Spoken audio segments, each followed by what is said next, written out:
I work normally with people with very severe autism, adults and children, everybody from 2 to 65. And I'm working with a an approach which is called intensive interaction, which is basically using body language to communicate. Now, with people who otherwise we feel we're completely out of touch with. I want to start by pointing out something to you, and that is that everybody in this room has a different perception of reality. And basically, I know mine's right and yours is wrong, because that is what my senses tell me. Now, if you have autism, your senses are going to give you a very scrambled picture. And although your eyes and your ears and your sense of touch may be working perfectly well, on the way to the brain it's getting scrambled, and we know what happens.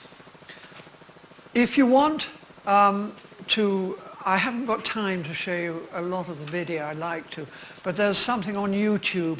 If you Google my website, you'll get a link, which is a short clip by a woman called Weird Girl Cindy. I don't know if any of you have seen it, but she has taken a film, and she says it's fine when they're just herself and she can watch it in the room. But if a lot of people there, it's too much distraction and her brain just crashes. She says her brain is like a dial-up modem rather than a cable modem. If you give a dial-up modem too much data, it'll crash, and that's what happens to the autistic brain.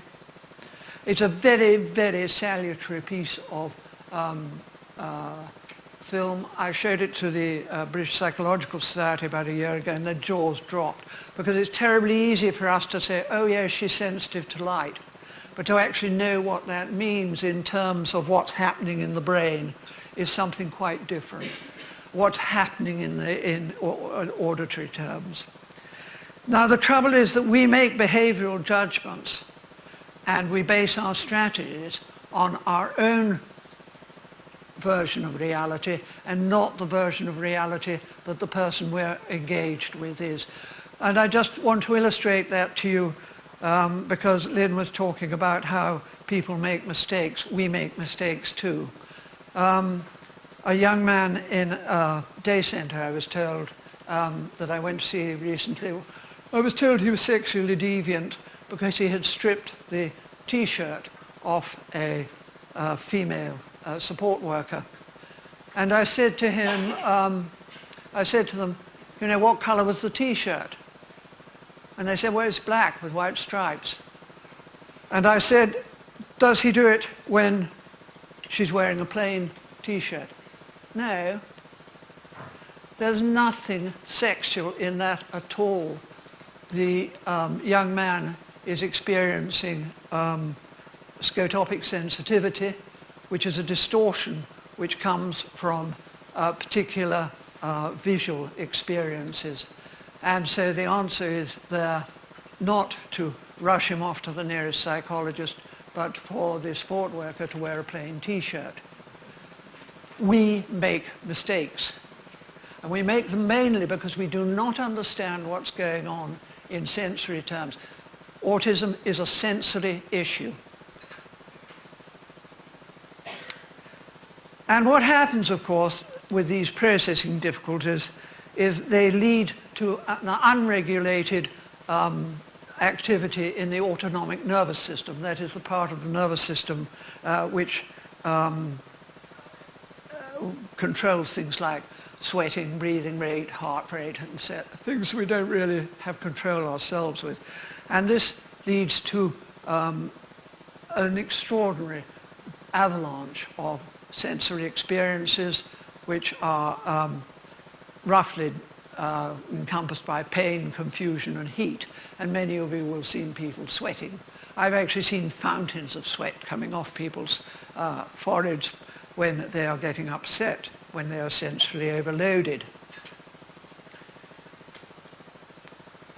So our problem is then, how can we establish contact with people who can't communicate with us and we can't communicate with? without triggering sensory distress. And what we're going to do is we're going to use their behaviors. We're going to look at what has significance and meaning for them, and we are going to use that to build up conversations.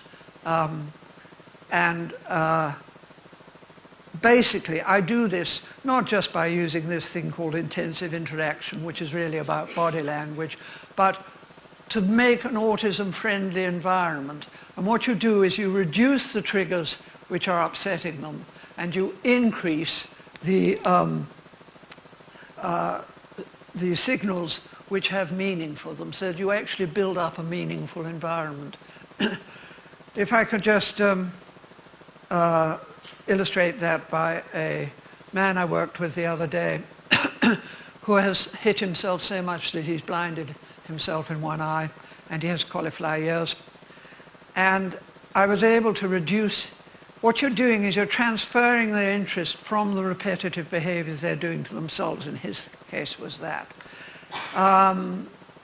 to something, an activity which actually can be shared. Now, he was also making sounds, so I used his sounds to, and when he went, ah, I went, ah, ah. I am not copying him. I am not imitating. I am responding not just to what he is doing, but how he is doing it. And I got him quiet within about 20 minutes. And I taught his key worker to do this, and the head of the section. And they really made a very good job of it. But every now and then he goes off again, and that's when somebody screams down the passage. Now that scream has a particular frequency in it which really, really hurts him. So you've got to reduce the inputs which are hurting people and increase the inputs which have immediate significance and don't jam up the processing system. Now, we're talking about mostly people with very severe autism. I have to say that it also works with more able people. I worked with a young man who types fluently in Hebrew and English. He has no speech. But somebody emailed him and said, well, you know, don't you find it a bit patronizing and humiliating when somebody uses your body language to communicate? And this is what he answered. He said, no. When my brain is becoming confused, it's like having a delicious conversation. There is at least one thing which my brain will recognize when it's becoming confused.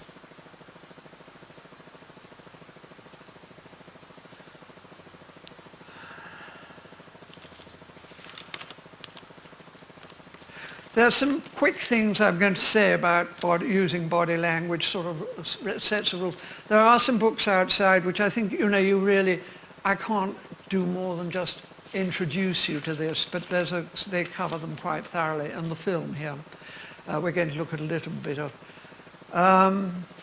What we're trying to do then is to promote emotional engagement.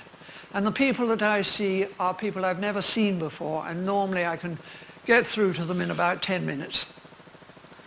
As I say, we are not mimicking, we are responding. We're tuning in not just to what they're doing, but how they are feeling. And we get this from their body language. You know, there's a lot of difference between ah and somebody going ah. It's the same gesture, but the first one tells you they're fine at the minute. The second one tells you that actually stand back because you're going to get thumped. We judge how people feel through their body language. And we are looking at this to see how the people we're engaging with are feeling, and we're responding to this. It's actually terribly easy. It's not something that, you don't have to be an expert to do this. And it makes an incredible difference to people's lives.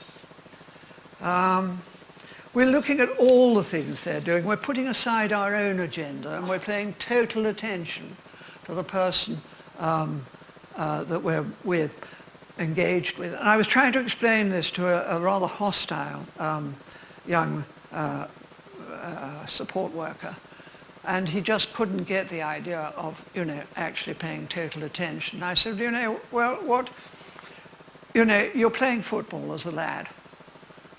And the opposing team have got the ball and they're the attackers and you're the defender. What are you doing? You are giving absolutely total attention to that oncoming side, that oncoming engagement. And he smiled broadly, and actually he's come up absolutely trumps with several different things. You've got to get that idea of putting yourself into the person you are engaged with. You put aside your own agenda. And we are looking for the repetitive behaviors. If you try and stop them, you expose people to the autonomic storm. We are going to use those in order to interact with them. You'll see what I mean in a minute. We're redirecting their attention from solitary self-stimulation to shared activity. Now I want to show you a bit of a film, and I only got a tiny bit of time. This is a film I made when I was at a school the other 2 years ago, and I went to see some children. None of the children have I ever seen before, the ones that you'll see. They've all been selected because staff can't get in touch with them at all. The first one is a young man who they're frightened of because he attacks them. And he never gives eye contact. He's not, he's just doing nothing, basically. He looks as if he's got epilepsy because he has various seizures which suddenly go like this, but actually it's brainstem damage. It's not quite the same. And I think we'll go for that now. Just let me, if I can get this thing. Yeah. Hang on, can't see the, what's it?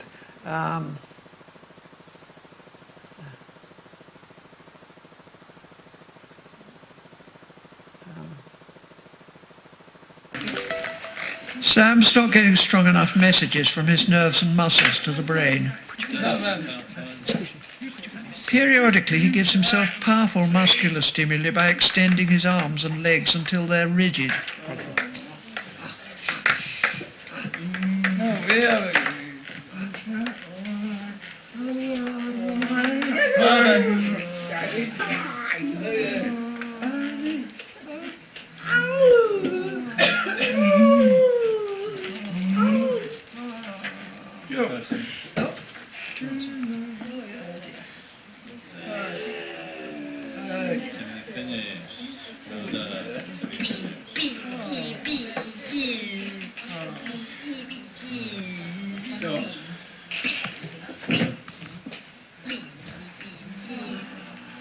I try using light touch, but he flinches.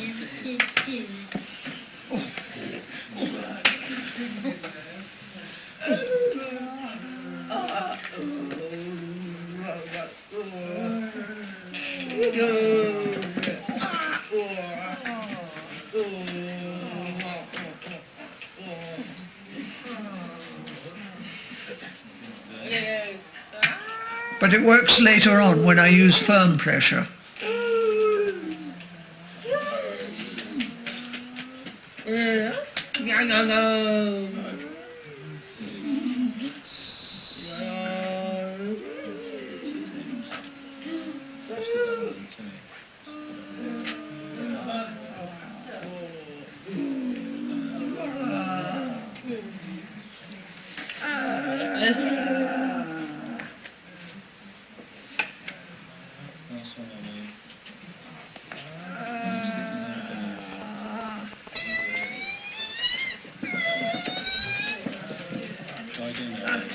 And again.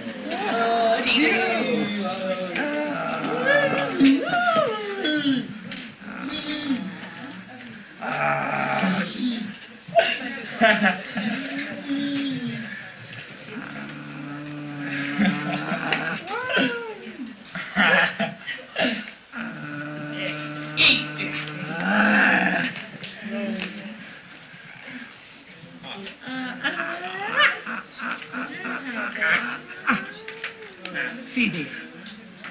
Phoebe. I don't know. Phoebe. Phoebe. Phoebe. Good. Phoebe. You can't teach anybody anything unless... Sorry, no, keep it off. You can't teach anybody anything unless you've got their attention. And that's what we're trying to do, try to get his attention. Now, you'll notice that when I said Phoebe, he said, ah, ah. He got the rhythm, he got the pitch.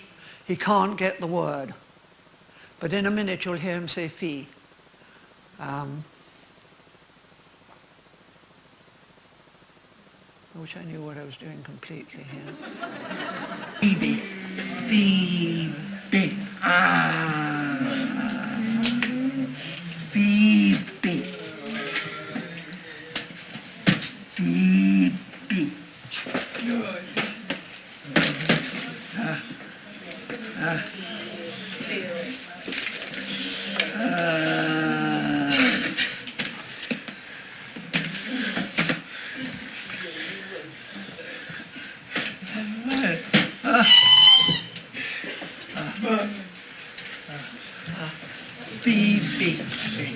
Phoebe, good. Phoebe. Good. Good, yes, good. Good. Good. Phoebe. And where? And where? And then we've lost it. Now, suddenly we get this. Now, has he by any chance got epilepsy? No? Because there's a very dramatic change suddenly. Does this normally happen, that he goes into spasm? Only when he's... Yeah, only when he's... He might know. He may be overstimulated. Right. Well, I think that's probably enough anyway. Thank you very much indeed. Yeah. Peter's very withdrawn. The stimulus he's giving himself is through wriggling his feet. And Peter has problems with sound, presumably. That lad has really landed in clover. He's gone to he's left school and gone to a home where they do this with him pretty well all the time. His desperate, distressed behavior has reduced to more or less minimum. I wish I could say the same about all the people. The transition between school and being in the community is a very rough ride indeed. And the one after next landed in a place where, well, I'll tell you when I get there. This young man it's not just the facial language you're looking at, it's the whole body. This young man talks to himself simply by tapping his foot on the ground. So I'm going to use that to respond to him.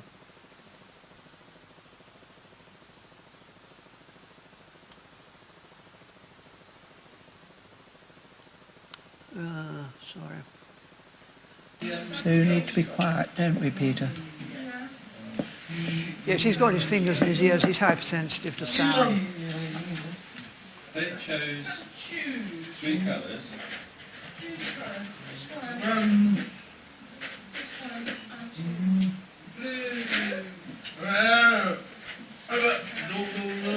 They're 3 colours.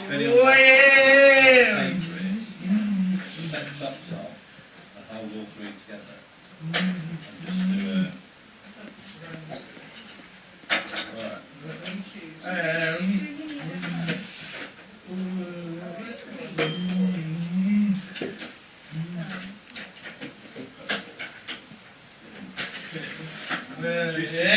Sam.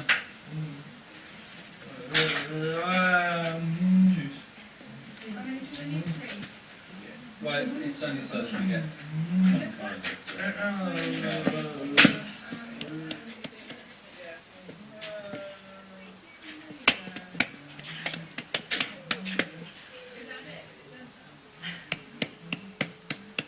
He's low on proprioception. I'm giving him a proprioceptive stimulus, that's pressure. The further away it is from the brain, the more she can cope with touch.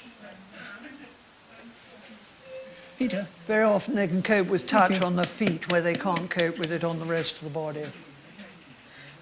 But he clearly quite likes that. Yeah. How about this one? Peter? Thank you.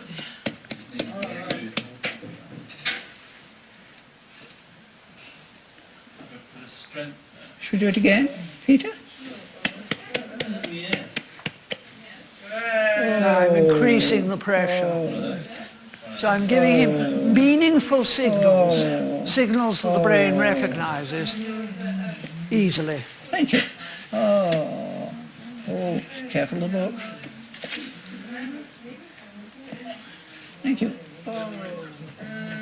Where a child's giving themselves feedback in the form of physical pressure, it may not be enough to echo back visually what they're doing. Scott bites. Now, we come to something here where a lot of people go wrong, because what we have to look at is what signal is the person giving themselves. Now, this young man is biting jigsaw pieces. What signal would he be giving himself? Well, try it. What? What signal is he giving himself?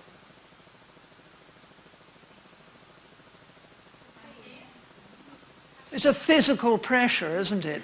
So if I sit there and do his, what he's doing and expect him to be interested in a visual signal, it's not going to work. So I've got to find some way of giving him stimulus in the area that he's stimulating himself.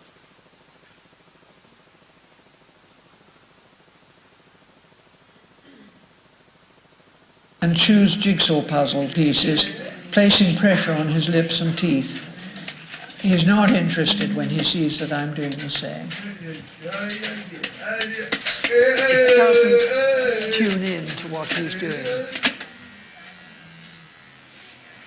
What we're doing is tapping. So in order to give him a signal that his brain is likely to relate to, I enhance the feedback he's giving himself by using vibration in the area of his mouth.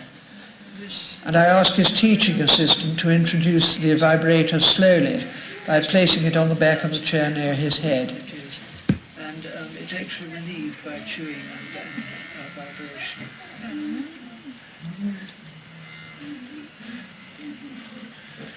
But you mustn't... Eventually he smiles and holds the vibrator. You see the change, the immediate change, the joy. Once there's someone out here I can communicate with. When we come to Finley, we're using his rocking to get in touch with him.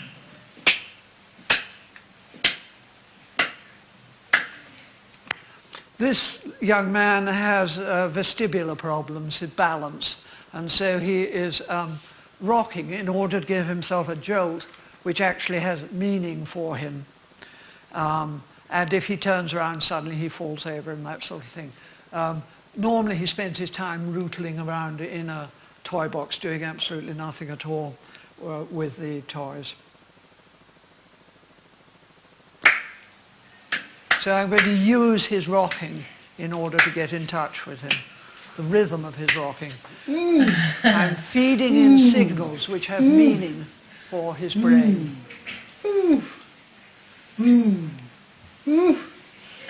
And you see immediately how he starts to engage with us. Try and hold it a bit. And he's really interested in what we're doing, and he's looking from one of us to the other.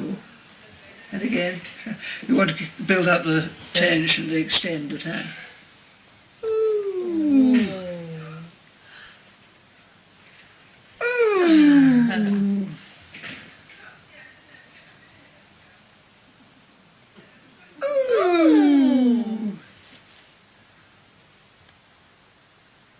Do you see? He's fascinated by what we're doing. He's moved right outside his own get him to make sound first. area of self-stimulation.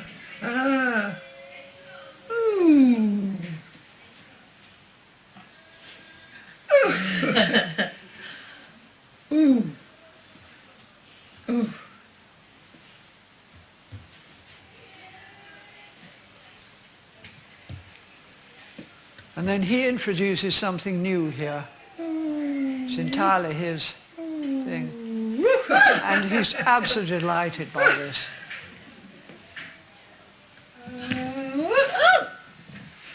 It's giving him a stronger and stronger proprioceptive signal. And he knows what he's doing when he does it.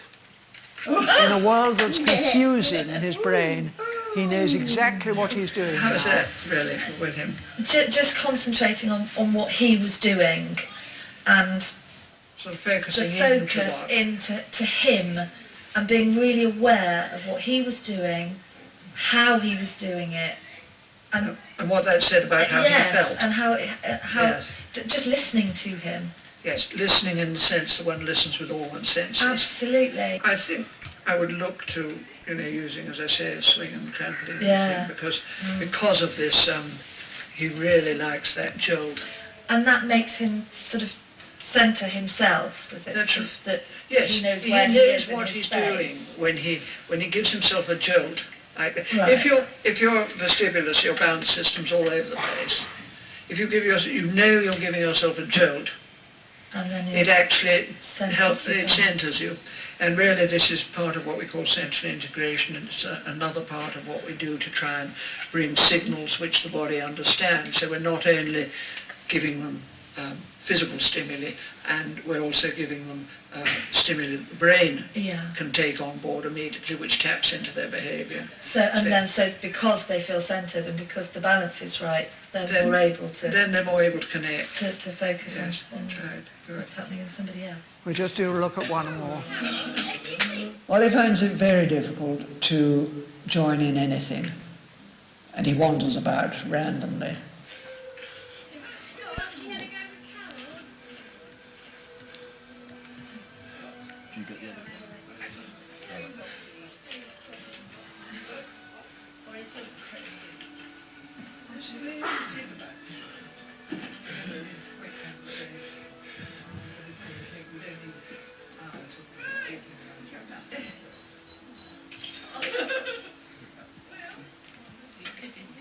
But I start to use the breathing rhythm, particularly the rhythm of his breathing rhythm. That's what he's listening to. He begins to take his notice almost breathing rhythm. immediately.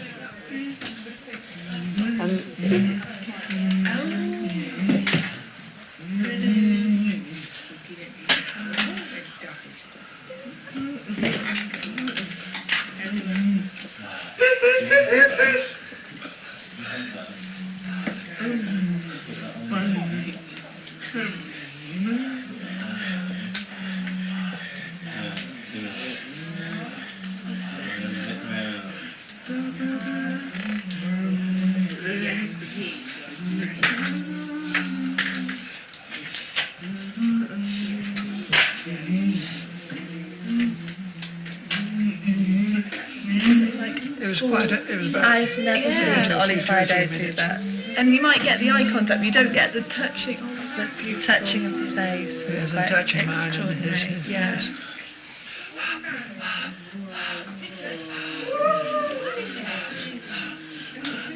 And it started with the sound, actually. And he did like having that blowing in his ear, actually.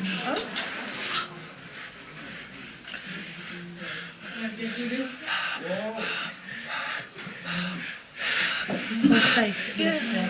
It's The stress. he's so happy.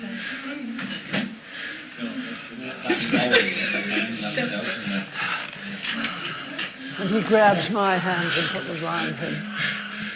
And so I'm squeezing him each time he breathes.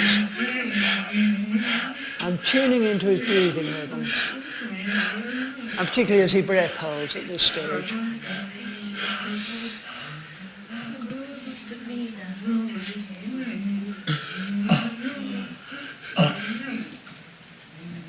He's so relaxed. Look at his face, all the lines are Well, you're going to enjoy doing this, aren't you? If it works like that, we'll be You will be able to. It's a technique, it's not just me. The three girls, the assistants that are working with him at the moment, we were all amazed at the level of interaction. Just the way he went from being a young man who very rarely gives eye contact, really doesn't want to be near anybody, kept coming back to you, and asking you for, Taking my hand and doing taking it. your hand, and the beaming smile. you know, actually what Emma said to me was that it was very emotional, and it was wonderful. It really was. I've never seen Ollie want to be with anybody that much. What I was doing actually was he breath holds. I've never seen Ollie want to be with people so much. That, I think, is absolutely critical. Can we have the lights now, please? I can't show anymore. The film is on sale outside. That's the plug. It's in 3 parts. It's a training film. The first part is myself and the Royal College of General Practitioners champion for people with learning disabilities, having a discussion about the sensory nature of autism, followed by this bit.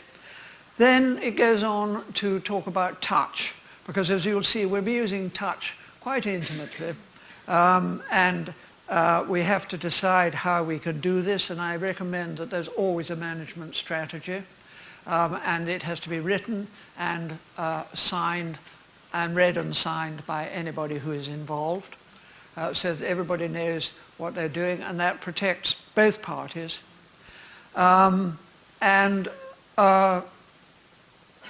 The third part is what you've seen there as highlights.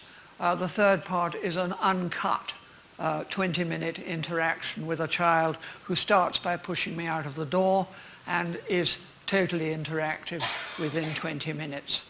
Now, this may sound like a miracle. It is not a miracle. It is a technique. It was developed by a psychologist at Bryn and Airth Hospital, Harperbury Hospital, who fortunately was my supervisor for 4 years.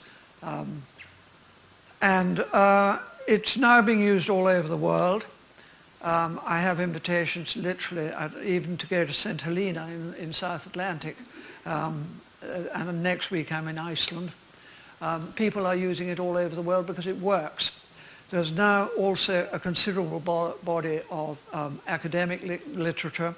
I work with Dundee University, who have analysed the films frame by frame, and there is a considerable reduction. How much more time have I got? You have 10 minutes. Okay, that's fine, yes, because I'd like to tell you 1 or 2 stories about older people. It's not a cure for autism. What it is a way of establishing contact. If you stop, they will regress. Now, I saw a 16-year-old lad in a day centre, and his way of communicating, he stood in the corridor, was to bash anybody who went past, you know, boom, like that. They had a team of 3 people standing over him to stop him and to intervene. They could take about an hour, and then they had to be replaced. 4 or 5 times a day, he would chuck the chairs and tables around. And those were the recorded incidents. They didn't bother about the hitting. It was just too frequent. I was asked to work with this young man when he was 16. And he made little sounds, And I taught the team to work with these sounds. And we reduced the number of the recorded incidents, that's chucking the chairs and tables around, down from 4 or 5 times a day to 2 in 6 months. Gone, basically. We're pretty sure he had earache on those days, those 2 days. Now, they then got a new team leader who said, well, I can't see any challenging behaviour here, you know, stop it. What are you doing? And I said, and so they did, and within 24 hours again, he was chucking the chairs and tables around. I went down and retrained them, and after a couple of days, he was fine again. Now, that young man you couldn't take out because he attacked members of the public randomly, and he was non-verbal.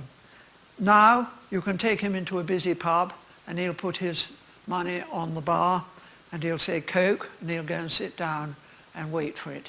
He was non-verbal before. Because every time he says, somebody says, So it doesn't look inappropriate in public, because once they tune into the fact you're using their language, they're very sensitive to it. And so they'll pick it up. So actually what it looks like is two friends just having a slight conversation with each other. I want to go on something slightly more complicated at this stage. Many of you will be aware, or may not be aware, but you will be if you think about it, that a number of your family or your children or whoever you're involved with have different voices. Has anybody, there's sort of good voices and bad voices. Anybody aware of that? Could you just hold up your hands if you are, possibly? How many? Nearly half. I suggest the other half of you listen. Because it's something that we really haven't thought about very much. And the sort of thing that happens is, hello Phoebe, how are you today? Lovely day today. I want to hit Phoebe, I want to hit Phoebe, I want to hit Phoebe. All in one voice, all in one breath. What we've got here is what we've taught them is socially acceptable and how they feel. And in telling people that they mustn't say they want to hit Phoebe, what we're actually saying to them is how you feel doesn't matter. And that is the quickest way of reducing their self-esteem.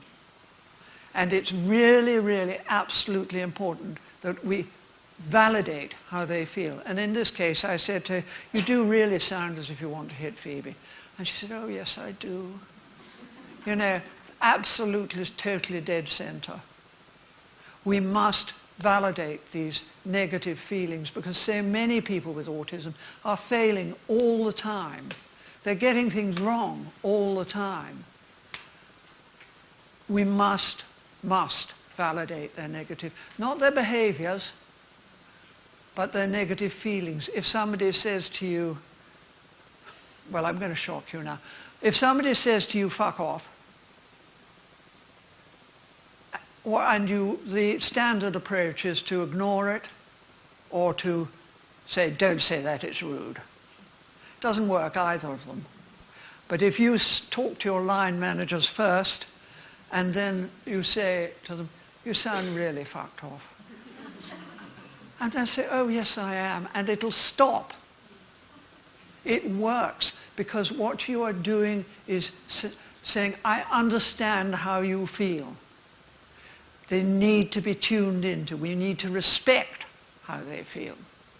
And that gradually builds up their self-esteem. Donna Williams talks about this quite a lot in one of her books where she's talking about 3 different voices she had. And she said she so lost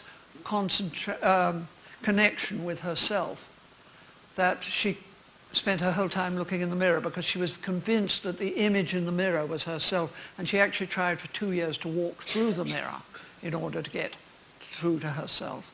And I noticed that a lot of the people I work with this particular problem, and they are rather further up the more able end, they are fascinated by their mirror images.